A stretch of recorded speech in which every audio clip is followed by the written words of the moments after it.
those who are here in person and those who are viewing us online. Earlier, Patrick mentioned that there were 42 countries last month watching us online.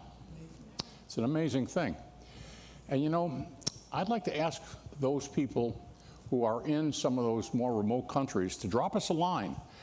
Let us know that you're there and how you heard about us. And we would appreciate your letting us know in some way that you're who you are. So there must be something about our services that are attracting people in such remote areas. And there does seem to be a fascination with Messianic congregations. It's taken as something of a barometer of the end times, that Jews and Gentiles should be able and want to worship together the captain of our faith, Yeshua, the Messiah, Jesus of Nazareth. So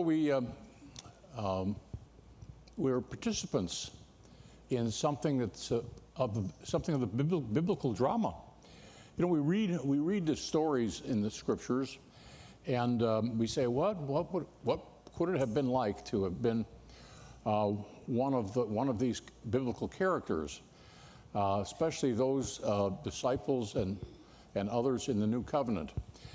Well, they didn't know that they were going to be famous, or that much remembered, but they are, and in a way, we are too, because we're part of the unfolding of the biblical drama. So we're part of that scene. We may also not be remembered, but it's an honor to be called to be part of the biblical drama.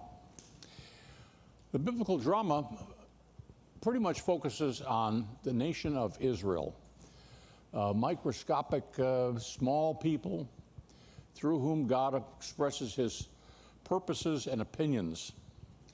And right now in Israel, God is expressing his purposes and opinions.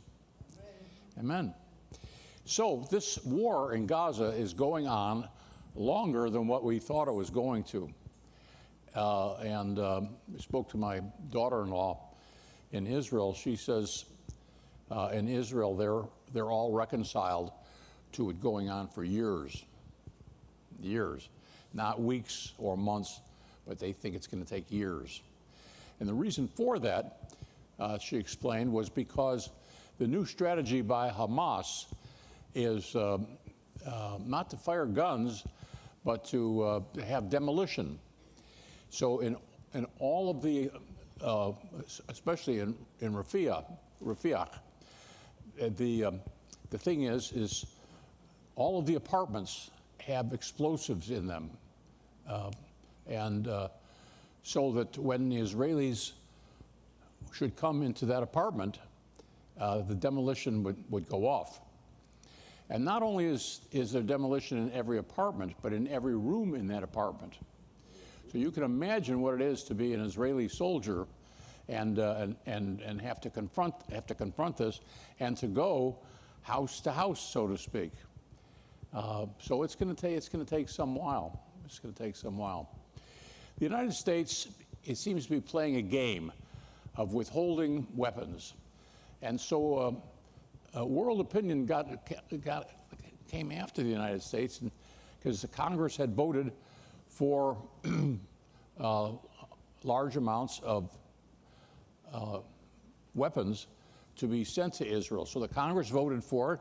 It was adopted. It all passed, but the current administration was withholding the actual shipment of it. And so the administration came under criticism, and so they began to schedule the shipment of these weapons. But in doing so, they're doing slow walking. So that, for example, this category of weapons will be sent in 2025.